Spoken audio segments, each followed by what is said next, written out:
We're not going to fight about it right now because that would be unprofessional. Yeah, we'll fight about it when the cameras are off. Yes. Hi, everybody. Hello. My throat just made an insane noise. Uh-oh. Oh, gosh. We're off to a good start. Welcome to Please Bless This Podcast. Listen, this is the podcast where two sisters talk about all things Mormon and pop culture and whatever else we want. Yep. And if you don't like it, please keep listening until you do. Yeah. Listen, every episode is different. I feel like I'm a different person every time I get in front of the microphone. So maybe this week that's beautiful. You'll like me and you won't be like, gosh, she's annoying. Isn't she the worst? Yep. Let's give it a try.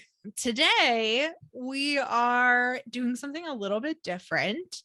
We are going to talk about sort of one-off throwaway jokes and references to Mormons in pop culture that isn't explicitly about Mormons.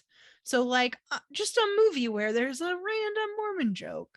We want to dig into some of those examples and rate the jokes first of all, and then just sort of unpack them a little bit. So we've come up with a little bit of a rating system. Let me break it down. We're going to rate them using 3 criteria.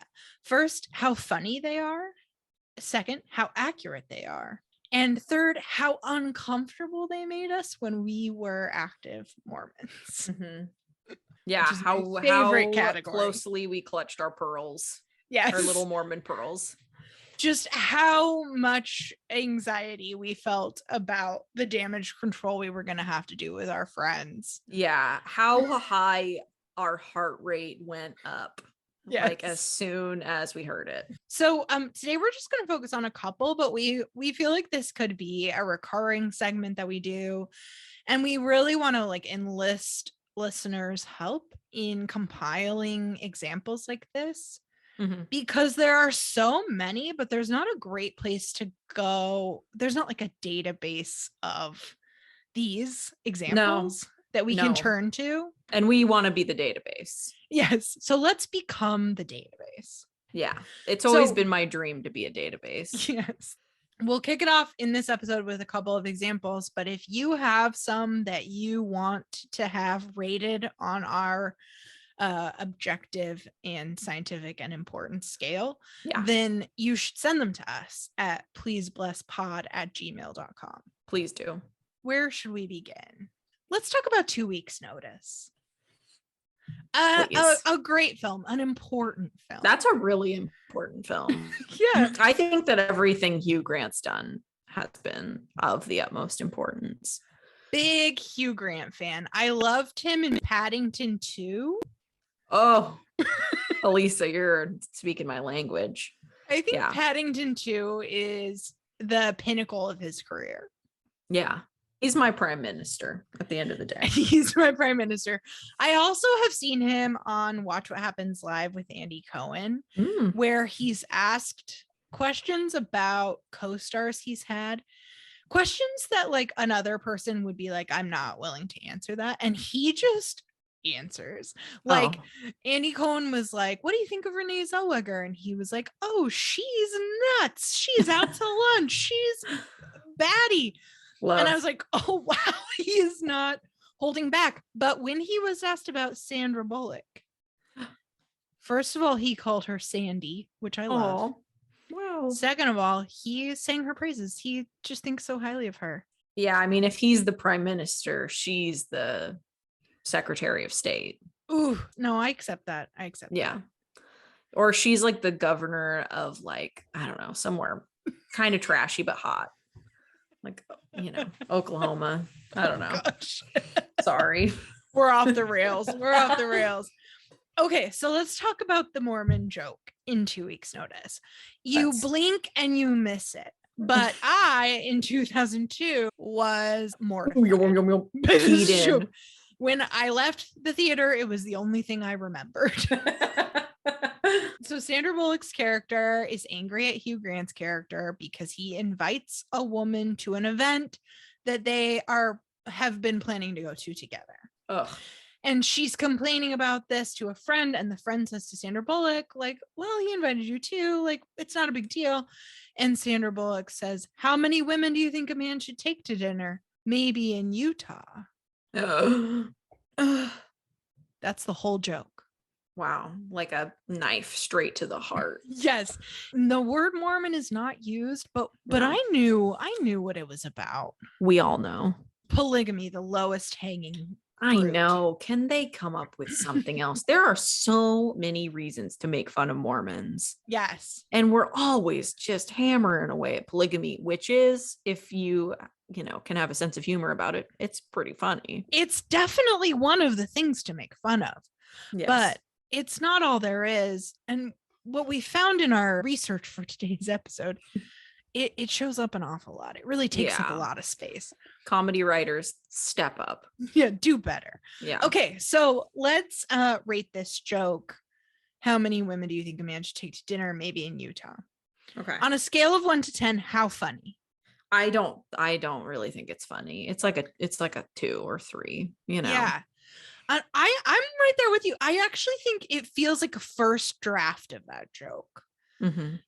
Sure, make an allusion to polygamy there. Fine. But do it better than this. How many women do you think a man should take to dinner? Maybe in Utah? Maybe. And like the delivery just isn't very There's funny. Not like a rhythm or a pizzazz to it. No pizzazz. Back to the writer's room with that one. Please. Yes. I wonder if she improvised that line. Maybe we'll have to invite her on the podcast and ask one day. Scale of 1 to 10, how accurate is this joke? I mean, whatever. It's medium accurate. Mm-hmm. Plenty 4 of polygamists in Utah. Yeah. Yeah. It's not accurate. Yeah.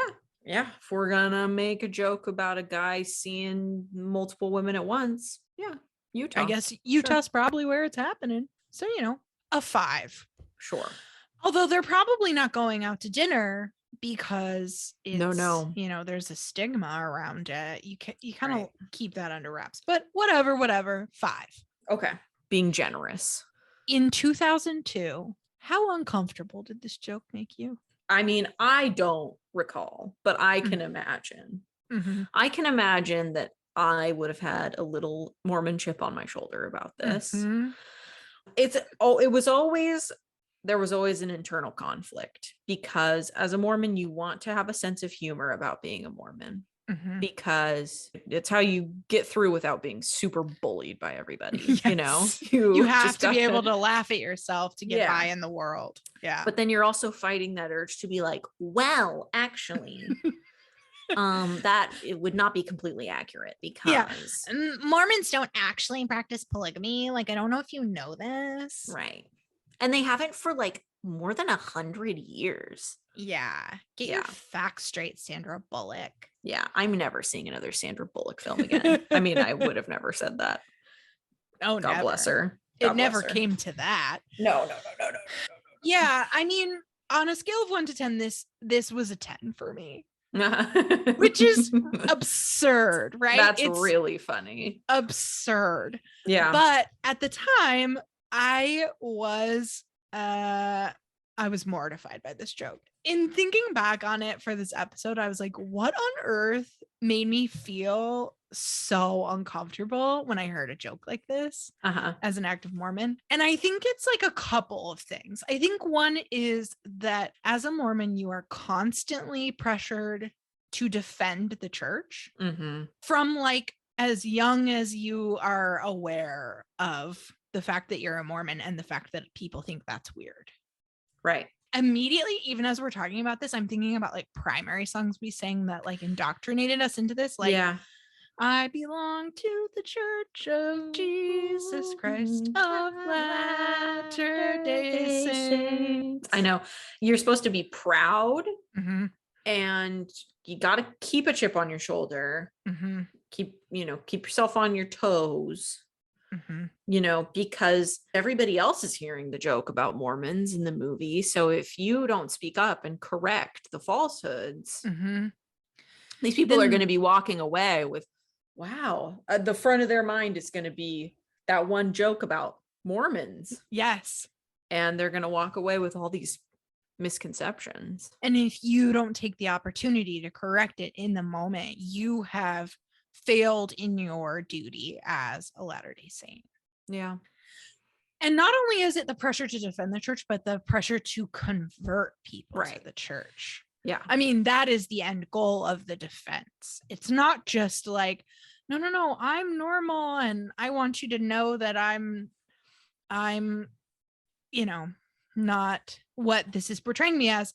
It's, I need you to know that the church is a church you could join. Right. And that you should like, join. I am not this is wrong, but I am different. And it's a good thing. And you could be different too. Yes. In retrospect, that is an insane kind of pressure to put on little kids. Yeah. And I wasn't a little kid in 2002 when this movie came out, but I felt this way as far back as I can remember. Yeah. It's rough when you're that little kid defending Mormonism, like on top of just already getting picked on enough for it. Then you're like standing up, in your armor of God for Mormonism.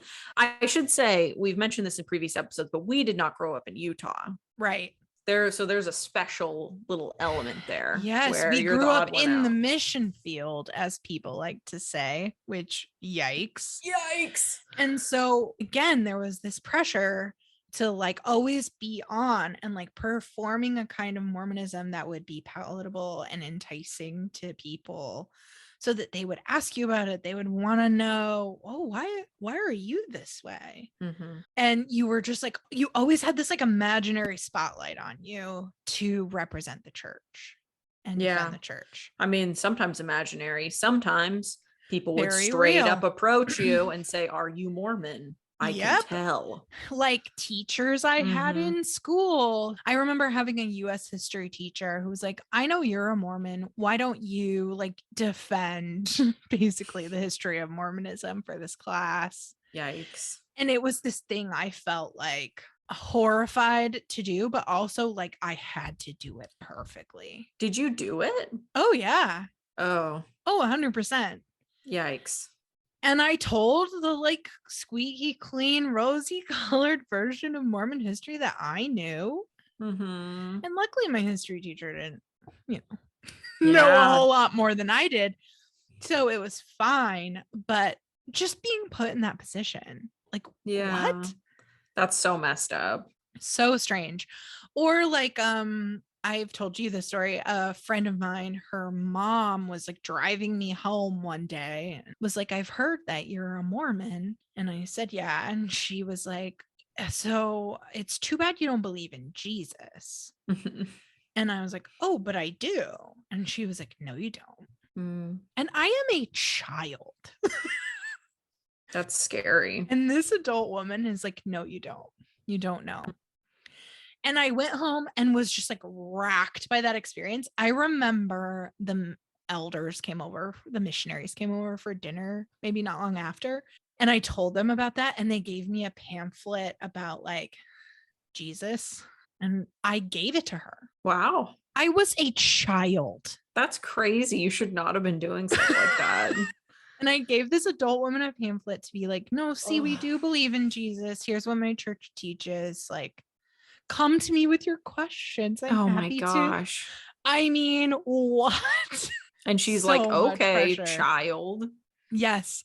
Yeah. I have no idea what she thought. We never spoke of it again. Wow. But just the fact that I felt compelled to do that is just evidence to me that I was under a lot of fucking pressure. Yeah. I remember it coming at me from left and right pretty much all throughout my life. People love to say crazy stuff about Mormons to you. I think it's because Mormons are a little bit defensive. So it's like easy target for kind of crazy people to be like, I'm going to engage this child and see what they can come up with, Oh, yeah. Because I'm crazy. And I know that this will be fun or Yeah. whatever. I know I can win an argument with a small child, so how Right. about I go ahead and engage them in one? And like nothing this child can say will change my mind. You know, just like if today, if I were to go talk to some Mormon child, they're not going to talk me back into being Mormon. You know, I definitely had experiences with adults like that who I think were trying to catch me out to sort of like make themselves feel smart and right. Yeah, and sure. I did get better over time at navigating that. Like I had my high school physics teacher, we were in a one-on-one setting. I don't know why. And he said, "I hear you're a Latter-day Saint." Just like that exact inflection. Whoa. And I could feel it, you know, like you feel it coming. Like, here we go. This person has an opinion. He said, "I'm sure you come from a good family, but I'll pray for you." Okay. And I said, "I'm pretty sure you're not supposed to say that to me." And he immediately looked sort of freaked out. Yeah. Like, good. Oh, this person is not gonna just let me talk to her this way. Yeah. In this weird one-on-one setting with our power dynamic. Yeah. And that's totally inappropriate. After that, like a couple of things happened that showed me he knew he had overstepped and he was trying to like make sure I didn't turn him in or something. So there was a contest where we had to build bridges out of popsicle sticks. My best friend Andrea and I built our bridge and it was terrible. It was nonsense. It was the worst bridge in the class. And he chose it as one of like the 3 bridges from the school to go to this competition where we went to like downtown Seattle and our bridges had like weight put on them and the strongest bridge won. Our bridge collapsed immediately. Yeah. At the slightest touch. It was not a well-engineered bridge. But we were chosen, I think, because he knew he had messed up. Wow. He also created a policy where if you had a certain grade in the class, you didn't have to take the final. And because my bridge had been chosen to go to this contest, I was one of the only people in the class with a grade high enough not to take the final. And so during the final, I sat out in the hall and played Uno with my friend. Wow. And again, I was like, this is because he messed up and he knows it and he's worried I'm going to say something. Man, sometimes your life sounds like you were in a sitcom. You know, a really weird, tragic, awkward sitcom. Yeah. Well, kids, sometimes it pays to be Mormon. Sometimes it pays to be Mormon. Get out of that physics test. And I still don't know a thing about physics, proudly. Who needs it? Physicists? I guess. Yeah. 10 out of 10 uncomfortable with that 2 weeks notice. For sure. Yeah, I would say that looking back. So I was a kid. I was 10 years old when that came out. I would have probably been about a 7. I would have been like, oh, but I don't think I would have dwelled on it. Good for you. I don't think it would have plagued me like it did you. Good for you, Katie. That's so healthy. Yeah, I could be healthy. Let's talk about Gilmore Girls. Let's talk about Gilmore Girls. So there are actually quite a few Mormon references in Gilmore Girls. Yeah. Amy Sherman Palladino did not want to leave us alone. No. She would not let up. She thinks Mormons are a pack of weirdos. Yeah, for sure. I think that comes through.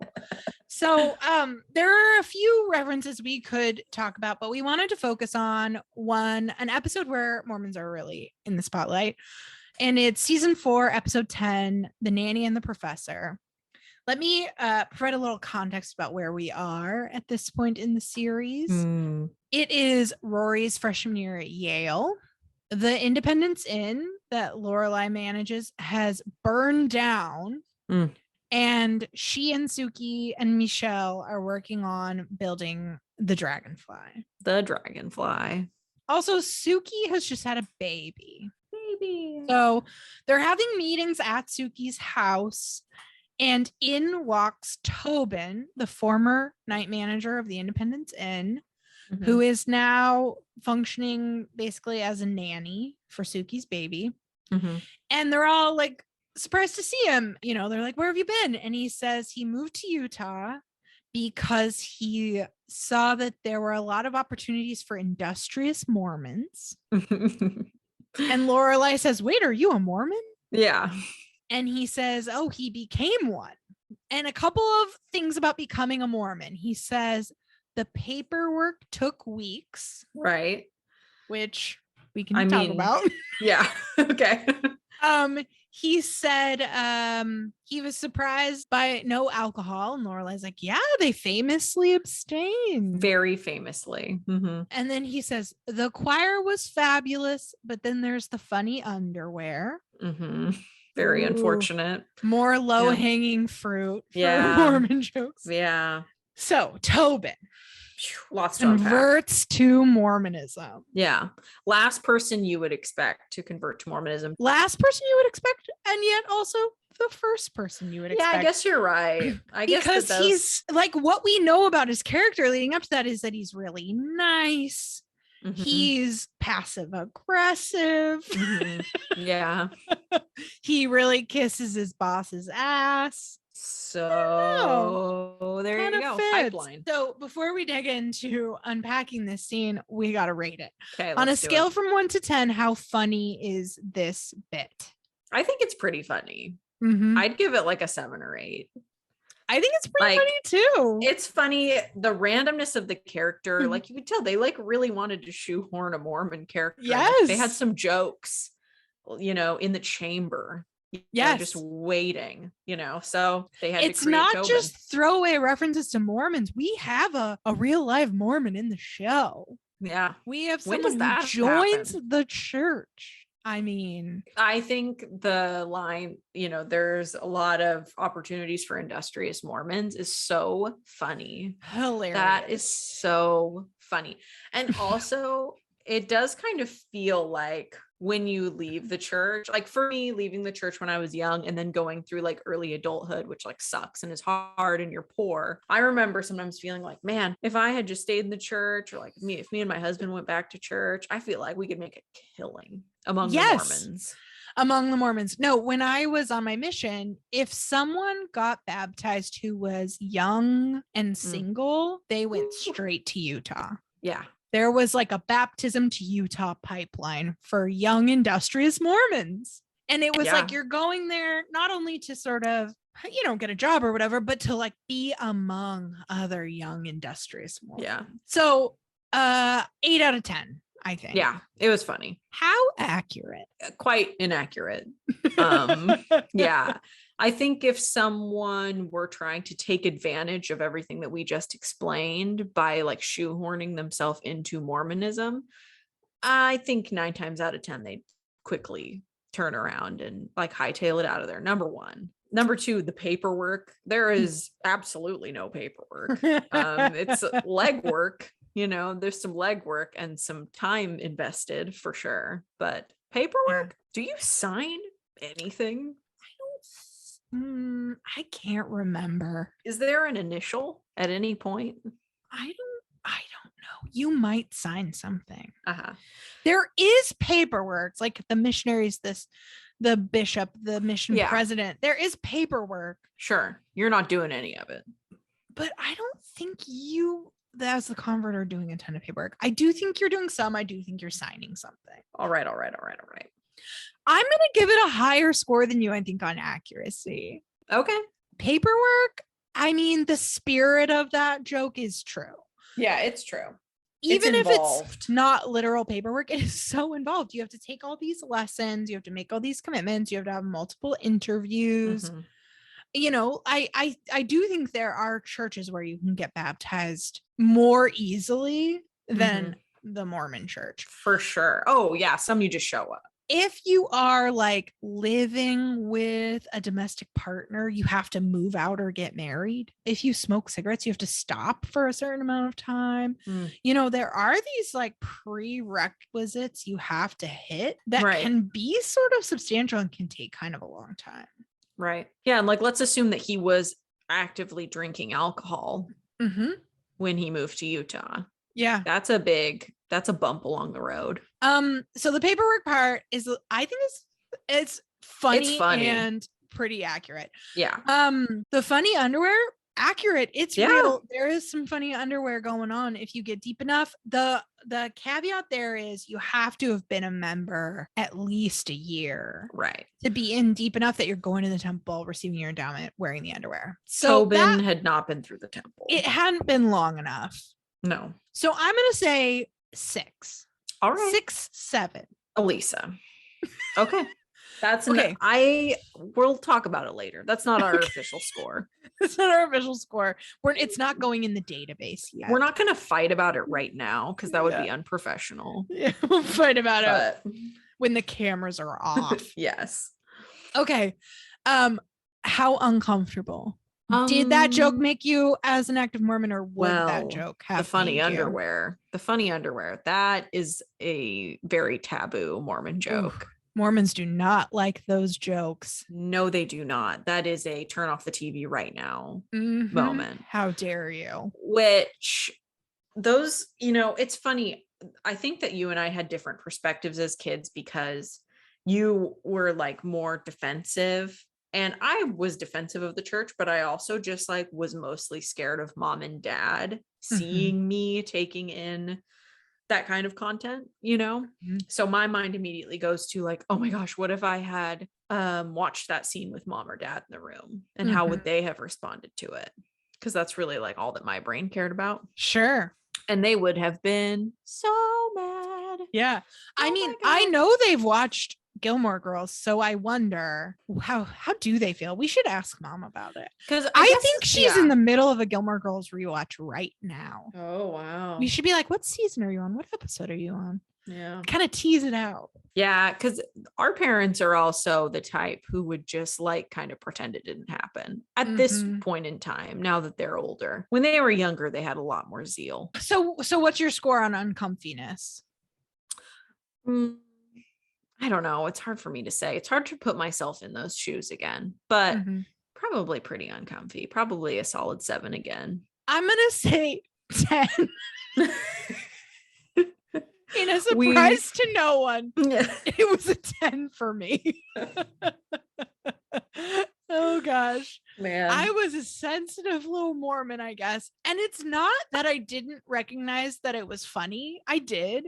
And it's not that I didn't recognize that there were accuracies there. Like for sure. For sure. I was just so on the defensive about the church, especially at this point in time. This was about 2004, but I didn't watch it until right after my mission. That's when I first watched Gilmore Girls. So I'm at the height of defensiveness. Yeah, you're freshly traumatized. I have just spent a year and a half trying to convince people that they want to be Mormons. And that is a tough job. I'll tell you. It is a brutal work. And so, that's the mindset I'm in watching this. And I'm just like, how dare they characterize conversion to the church so flippantly when it's a thing that's hard and like an important choice and that makes people's lives better. And like, oh, this is so diminutive of the real experience. You were ready to fight. I was ready to fight. I was like, how dare you? Amy Sherman Palladino, let's go. And like, in retrospect, those feelings had way more to do with how deep I was in and how much I'd already devoted to this church. I needed it to be true. I needed it to be like a positive, normal path for people. Otherwise, what on earth was I doing? What had I been doing for the last year and a half? So I was defending myself too at that point. 10. It's a 10. I think I'm sensing a theme here. Yeah, I'm a little worried about it. One thing that it made me think about was kind of like we talked about earlier, how you're raised from a young age to defend the church, but also to like kind of obsessively think about how you can convert people to it. And jokes like this make fun of that effort. Yeah. in a way that really hurts. You know, you're a little Mormon kid. You're like, man, I wish that more people were like me. You know, I'm coming from a place of like being a 12 or 13, 14-year-old when I'm watching this. And I'm like, you know, sure would be nice to not be different, you know? Yes. Like, oh, that's how people see you. Okay. Yes. Sure. That's the thing. It's such an intense experience to feel like absolute devotion to an institution while also being like embarrassed by it. Yeah. And to feel like you have to defend it, but also you really would rather never talk about it and you wish people just didn't even know. Yeah. There's just so much turmoil in that space. Yeah. And I think that that's like where you and I took different paths. It's like, I just wanted to not identify with it anymore at a much younger age. I was like, I need to be independent of this or I am going to be so unhappy because it made me so unhappy. And I went all in, and it made me very unhappy. Yeah. All roads led to unhappy. Yeah.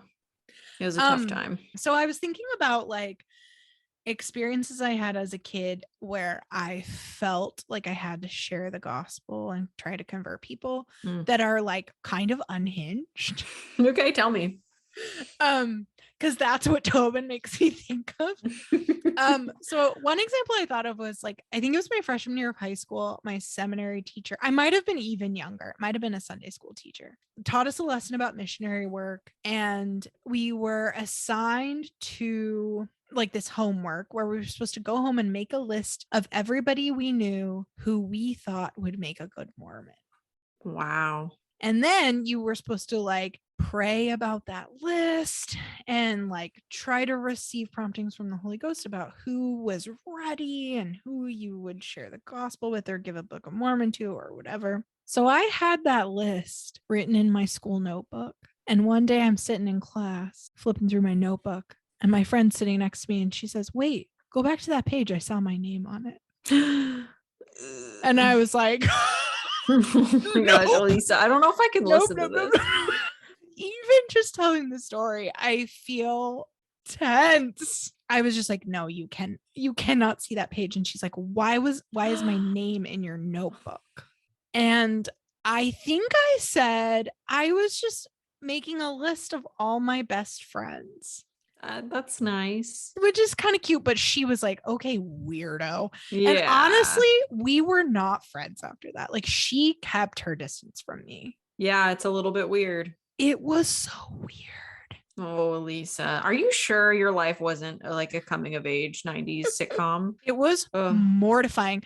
Therefore, when I see Tobin, it's a 10. The mortification is already in me. Yeah, you're primed. It's in my bones. The other example I was thinking of was I was a ward missionary. That was like my calling when I was at BYU. And I lived in campus housing. I don't think there was anyone who lived within our ward boundaries at that time who was not already a Mormon. Yeah. And you had to be relatively active in the church to even be allowed to stay at BYU. So it wasn't like there was a lot of missionary work to be done in that ward. Yeah. And I remember the ward missionary because we didn't have a lot of stuff to do. He wrote a musical. He wrote and produced a musical about the church. That's a story for another day, but whew. Anyway, because I was a ward missionary and I needed to take my calling seriously, I talked to the ward mission president about like, well, what do we do to share the gospel when we're in this BYU ward? And he said, you carry pass along cards with you everywhere you go. Pass along cards are like, you give them to somebody and it has like a website they can go to get a free Book of Mormon or something. Yeah. He's like, you carry pass along cards every time you leave campus and you give one away anytime you set foot off campus. Okay. So I was like, I am like embarrassed to even say this. I'm like worried about the internet coming for me for this. But it's just the truth. We were like leaving pass along cards as tips at restaurants. Stop.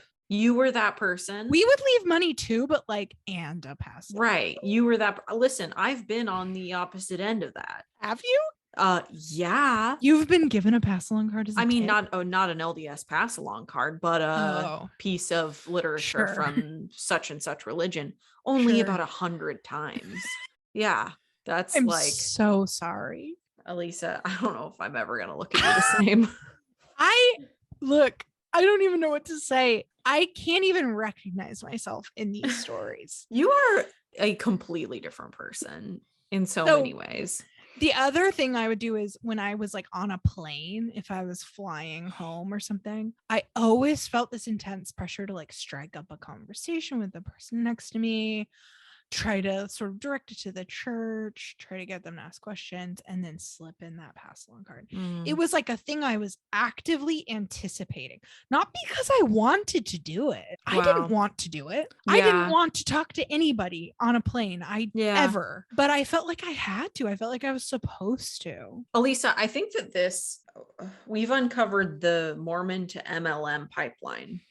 Go on. This is where those two worlds collide so beautifully, because we've talked about this before, how Mormons fall into MLM culture so easily. It's like, it seems like everybody in these freaking MLMs is Mormon. I mean, that's what you're doing. You are the annoying person who's like striking up a conversation. The other person thinks you're just being friendly. Oh no, I'm trying to sell you. I'm trying to recruit you. Yes. Right. And my existence within this institution is validated by you becoming a part of it. Right. And like materially validated in the case of an MLM. Right. I mean, you do buy into the church. Oh, 100%. Yeah. 100%.